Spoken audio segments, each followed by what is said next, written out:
Le 26 juillet 2023, le président du Niger, Mohamed Bazoum, a été arrêté et le général Abdourahmane Tiani, commandant de la garde présidentielle, s'est proclamé nouveau dirigeant du pays.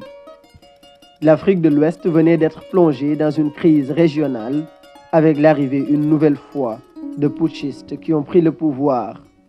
L'armée a pris le pouvoir en présentant comme argument l'insécurité et la situation économique, mais aussi la présence française comme raison principale. Même si des rumeurs circulaient comme quoi que le coup d'État a eu lieu à la suite d'informations selon lesquelles le général Abdourahmane Tiani était sur le point d'être limogé. Le général Tiani est réputé discret, avec peu d'informations disponibles sur son histoire personnelle, son éducation et sa carrière militaire. Il est par contre cité, selon certaines presses nigériennes, dans une tentative de coup d'État contre le président Issoufou en 2015. Mais il sera blanchi de ces accusations par la justice nigérienne. Le 2 août 2023, il a fait une déclaration télévisée affirmant que l'armée ne cédera pas à la pression des chefs d'État de la région visant à rétablir le président Bazoum. Ce dernier, qui dirige le Niger depuis le 2 avril 2021, est un allié des Occidentaux.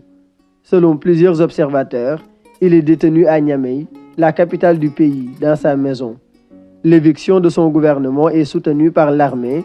Des officiers supérieurs ont créé le Conseil national pour la sauvegarde de la patrie. Selon le chef d'état-major de l'armée nigérienne, cette allégeance se justifie par la volonté d'éviter une confrontation mortelle entre les différentes forces. Dans un communiqué, le Conseil national pour la sauvegarde de la patrie, qui a pris le pouvoir, affirme qu'un prédéploiement pour la préparation de l'intervention a été fait dans 2 pays d'Afrique centrale, sans préciser lesquels. L'armée avait également procédé à la fermeture de l'espace aérien et terrestre du Niger jusqu'à nouvel ordre. Les frontières avec 5 pays frontaliers avaient été réouvertes le 2 août, près d'une semaine après la fermeture, juste après les menaces survenues après le coup d'État. Une grande crainte s'est alors installée quant à l'attitude de l'armée, qui songerait à se ranger du côté de la Russie et à fermer les bases françaises et américaines du Niger.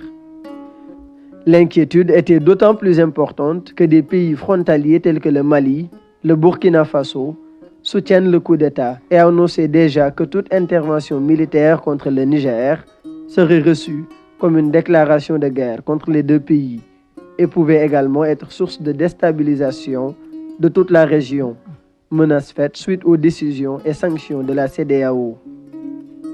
En réalité, l'organisation régionale, après avoir condamné le coup d'État, a donné un ultimatum d'1 semaine à compter du 30 juillet pour rétablir le président Bazoum dans ses fonctions.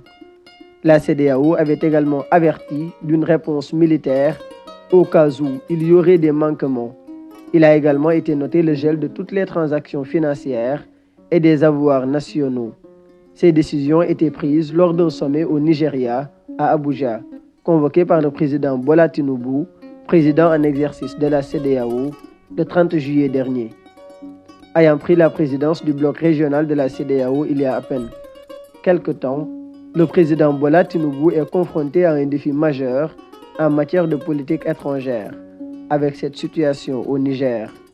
Il compte à nouveau se réunir avec les dirigeants ouest-africains ce jeudi 10 août pour évoquer la situation au Niger, 2 semaines après le coup d'État et la fin dimanche de leur ultimatum exigeant le retour à l'ordre constitutionnel sous peine d'utiliser la force. Une force qui n'est pas utilisée, laissant croire que le dialogue est toujours envisagé suite à la réaction de plusieurs voix africaines pour régler la crise suivant l'option politique et diplomatique. L'Union africaine, l'Union européenne et les Nations unies ont toutes condamné le coup d'État au Niger. Il s'en est suivi des décisions pour décourager les militaires et les inviter à rejoindre les casernes. Le secrétaire général des Nations unies, Antonio Guterres, a demandé aux militaires de libérer le président Bazoum, sans condition. Pour le moment, les putschistes campent sur leur position. Des missions sont menées pour renforcer le dialogue et la diplomatie avec les auteurs du coup d'État, mais jusqu'à ce jour, sans succès.